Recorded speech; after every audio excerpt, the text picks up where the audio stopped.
Everyone's got their favourite Porsche 911. When it comes to the water-cooled cars, however, the 907.2 has often been held up as the Goldilocks generation.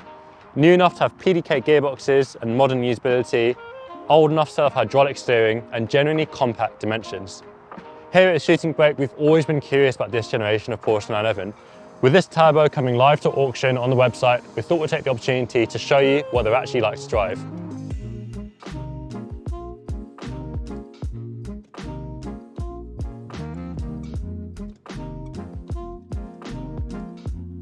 Right, got a Porsche 911 Turbo here. This one's a 907.2 PDK Coupe. As you may know, these cars are distantly related to the 996, basically a heavily facelifted car. The 0.2, there was a whole host of changes, but the lovely thing about that relation to 996 is that these cars are a really nice size and weight.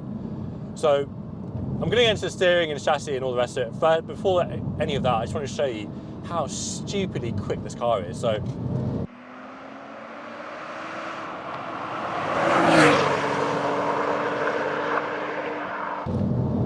I mean, you actually have to kind of look at the rev gauge to see when you should change gear, because it's just so fast. I think this is the fastest car I've ever driven in terms of sheer point-to-point speed. And then just such a readable chassis as well. So exploitable on the road. I don't think you can or should really go quicker than this on the road. I mean, it's just...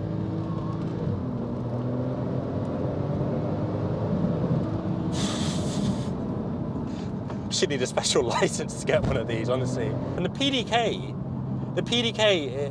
is indescribable how much quicker it makes this car on the road. Being able to keep both my hands on the wheel and to be able to change gear with the click of a button, knowing that that change of gear is going to come instantly and crisply without upsetting the car, that just changes the game completely. Because it basically means you just don't think about the gearbox or really the engine at all, and you just focus on the steering, which is wonderful, by the way, the chassis balance, and the road itself.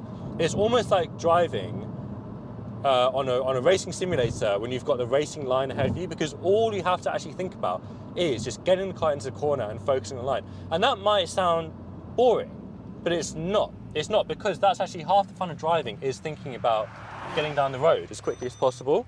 To be able to focus entirely on that is actually, it is a really nice thing. And that's not to say the car isn't engaging, because it is, but I'll get to that in a moment.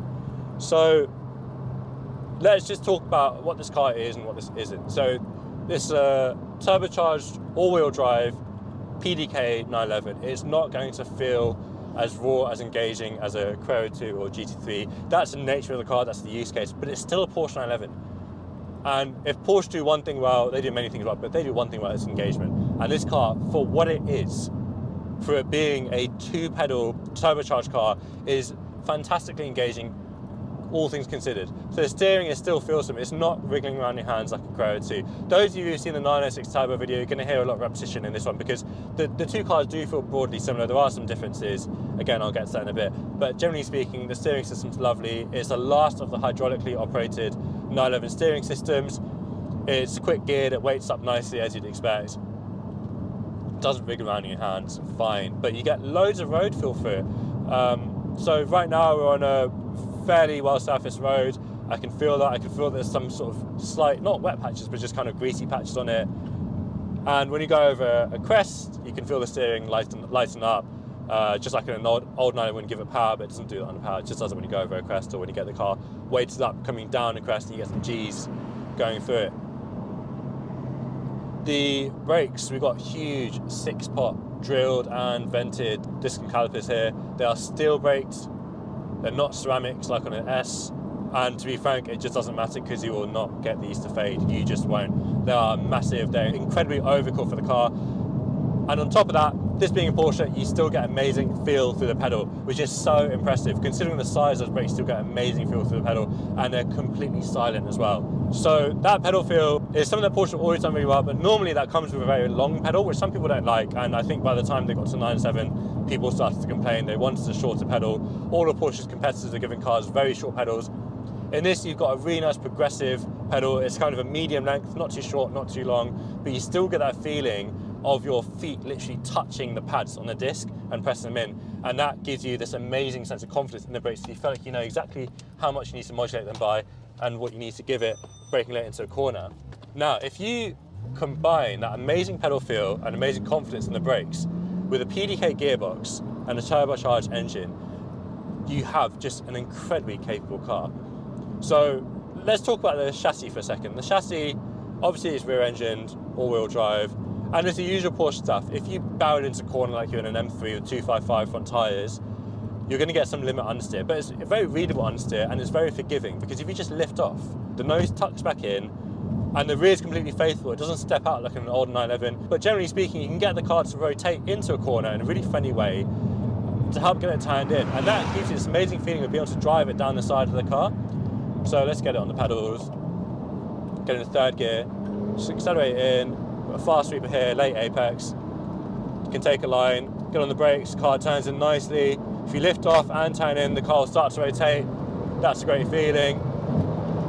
So what you want to do is get into the corner, downshift, trail brake in, get the nose tucked in, and you want to feed in the throttle right before you actually want the power. That gets the turbo spooled up, and then you just rock it out of the corner in a way that's just barely believable. It really is just barely believable how quick this car is. It feels like an F15 fighter jet. It feels like you've got thrust boosters coming out the side, just pushing you out the corner. It's unbelievable. As someone who's grown up with very analog, rear-wheel drive, manual, naturally aspirated cars, this is just mind-boggling to me. Honestly, it's like nothing I've ever driven. And yet, it's still fun and engaging. You have to try quite hard to get to the kind of limit at which it's engaging. Fine, you have to try harder than you would on a 996 or in a rear-wheel drive car, but it is still there. It's not numb, which, considering the performance on offer, is actually incredible. And that brings us really neatly onto the use case of this car. Why do you buy this? And specifically, why do you buy this over a different Porsche? Why do you buy this over a 996, over a 991, over a Carrera, over a GT3? Porsche never made a bad 911. We have to say that, but they made 911s for different purposes.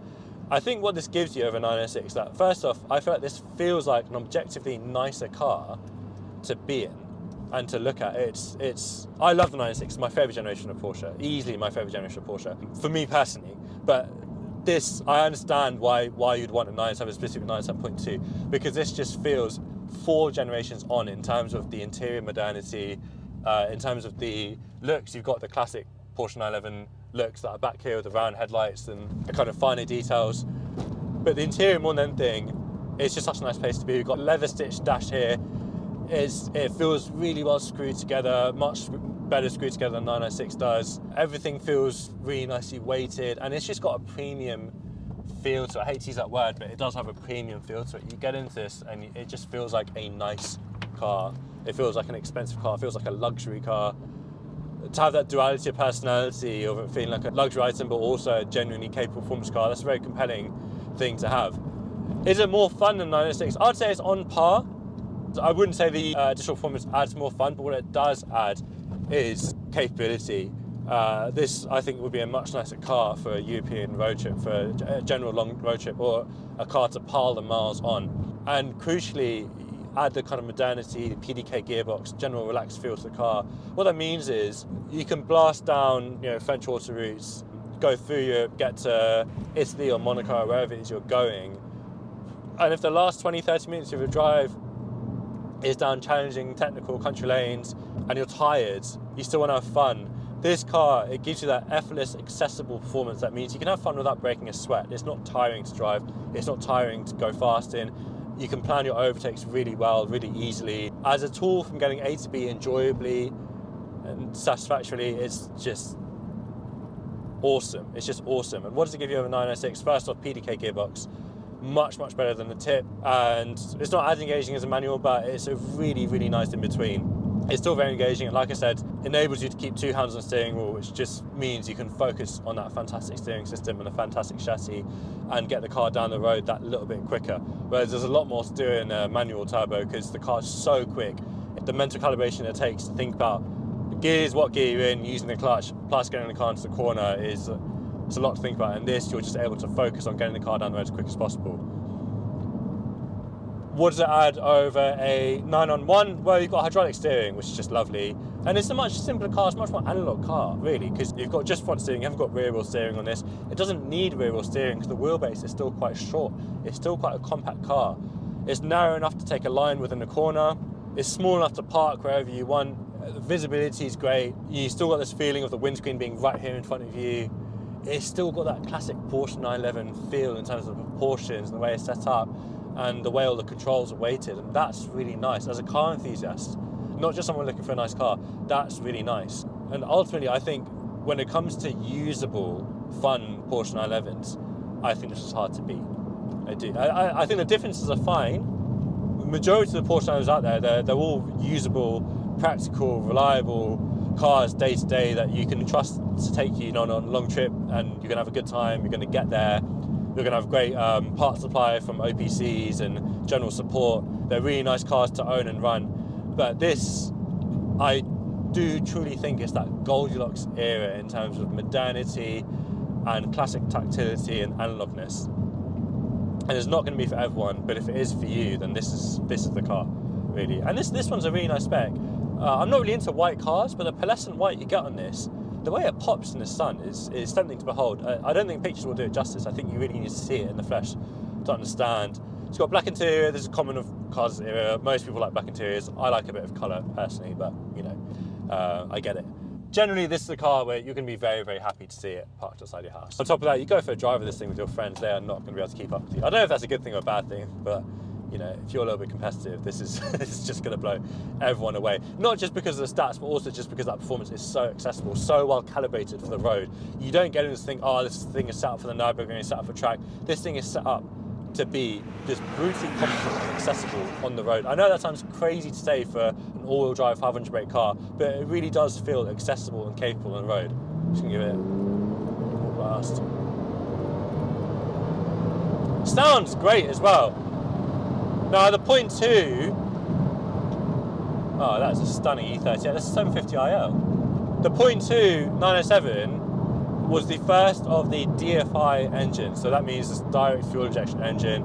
It's an entirely new block. It's not related to the famous Metzger engines that came before. From a heritage perspective, that's a shame. In reality, you just don't think about it. I'm sorry, you just don't. Like, it was lovely knowing that there's a Metzger back there in the 906, but in terms of interacting with the engine, there's no discernible feel or noise or anything really that tells you that it's a Metzger lump hanging up behind the rear wheels.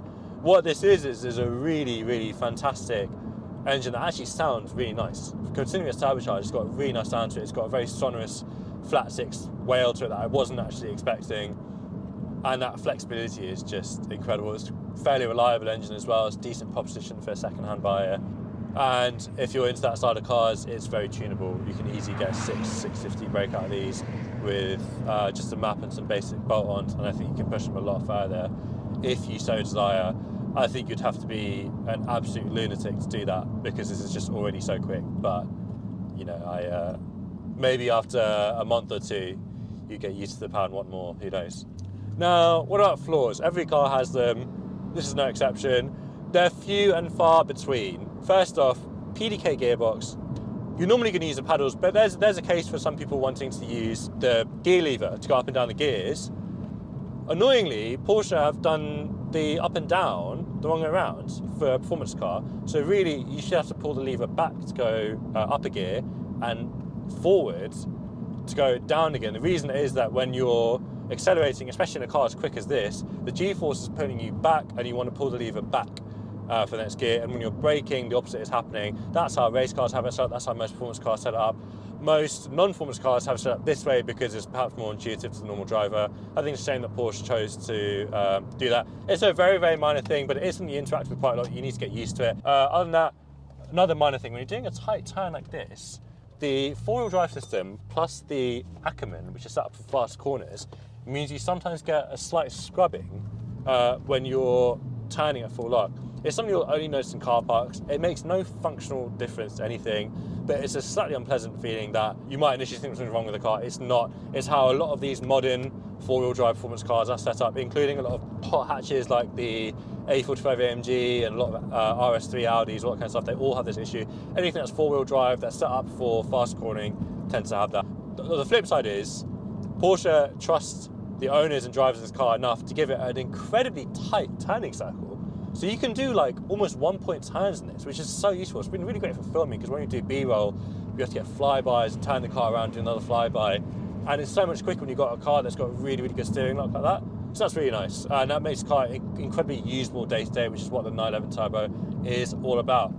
Other than that, I mean, I really can't think of much here in terms of flaws. It is a car that really does tick a lot of boxes. It's more sonorous, more engaging than I thought it'd be. It's more fun than I thought it'd be. You know, I don't really have many criticisms. It's got centre lock wheels, which look fantastic. They might be a bit of a pain. You've got to find a tyre shop that's willing to deal with them, or just take you to OPC. This one has a recovered steering wheel with an Alcantara cover. I'm personally not a fan because it makes the steering wheel a bit thicker, and I personally quite like thin steering wheels. And I think Porsche always do their steering wheels really, really nicely. If this was my car, I would be taking it off. It looks like it's just been slipped over the standard wheel, so it shouldn't be a problem to remove. Other than that, great car. So overall, 97.2, surprisingly engaging, unsurprisingly, shockingly capable. PDK gearbox is great. I really rate it. I really get why people went for this over the manual. In the GT3, I don't think I'd want PDK in a Carrera because I think those cars are all about analog engagement and working with the machine. I think this car is all about getting down the road as quickly as possible and being able to pick your line and being able to keep both hands on the wheel and focus on that fantastic steering. What a car. What a car, what an experience, and quite easy the quickest thing I've driven on this channel so far. That's really saying something. If you flick back through our back catalogue of cars, you know, it really is saying something, but this is just unreal.